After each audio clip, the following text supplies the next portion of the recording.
Are you new to darts and mounting your first ever dartboard? Or you got a new board and just need a refresher? Look no further, we got you covered in 5 easy steps. Step 1. Measure the bullseye height from the floor and make a guide mark on the wall. For both soft tip and steel tip, it should be 5 feet and 8 inches or 1.73 meters. Step 2. Hang your bracket of choice. But first, you should decide how to future-proof. Can you mount multiple boards on one wall? Or do you only have the space to mount one board and need to interchange boards with a puck system?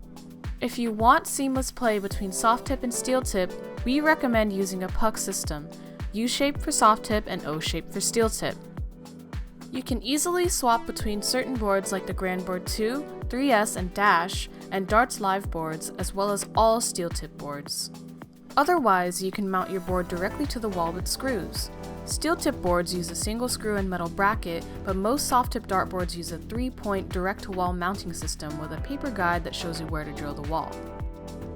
Always use drywall anchors when installing your dartboard to ensure the strongest connection and to avoid the board ripping out of the wall. If you're using a backboard like us, you may need to make marking holes through the backboard to determine that your anchors are in the correct places. Line up the center hole of your bracket with the mark you made in step 1.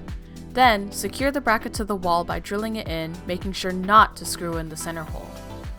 As you can see here, we're just replacing the foam backboard panels after drilling anchors into the wall and then mounting the puck bracket on top in the same spot. If you can't mount your board on the wall, the Gran Darts Belt uses the puck system to mount your board onto any door or even a tree. Dartboard stands typically mount with a puck bracket or a slot-in hole similar to a metal bracket, but some require additional screws to secure your board. Step 3. Line up your choice of mount with a pre-marked center on the back of your dartboard and drill it in. When using a puck, use the center screw to line up the outer 3 screws and make sure they lay flush to the puck when you sink them into the board. When using just a center screw, it should stick out about 1/4 inch so it can slot into the metal bracket. Step 4. Mount your dartboard by placing it against the wall and sliding it into the bracket. If you find that your dartboard is too wobbly, you can use dartboard wedges to stabilize it. Soft tip boards mounted directly to the wall will be stable on their own thanks to the 3-point screws holding it snug to the wall. Finally, step 5. Measure straight down from the bullseye to the floor and find your starting throw line distance, or the oche, from that spot. Note that it should be a few inches away from the wall and not against the wall. For soft tip, you'll need to be 8 feet or 2.44 meters away from the starting point, while steel tip is only 7 feet and 9.25 inches or 2.37 meters away. Because soft tip segments are larger than a steel tip board, the throw line is farther back. A semi-permanent solution is to buy an adhesive throw line.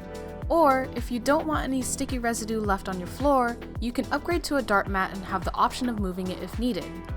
There are mats specifically for soft tip like the Gran Darts mat, raised oches for steel tip like the Winmore Clear Zone mat to feel the line with your foot instead of your eyes, and mats with both throw lines for soft tip and steel tip so you'll always know where to stand. Or you can stick 2 different toe lines on the floor if you're interchanging between soft tip and steel tip play. Once your oche is placed, you can check your work with handy tools like the Vokes Toeline checkers for soft tip or steel tip that measure the diagonal distance from the bullseye to your oche. You need 2 people to check soft tip since it doesn't stick in the bullseye, but you can check steel tip all by yourself since it stays put. Don't forget you can mount your dartboard anywhere as long as you have enough space to have fun and play. Hoping to travel with your dartboard? Watch our Vertex stand video next, the best solution for darts on the go. Hope you found this video helpful, and we'll see you next time.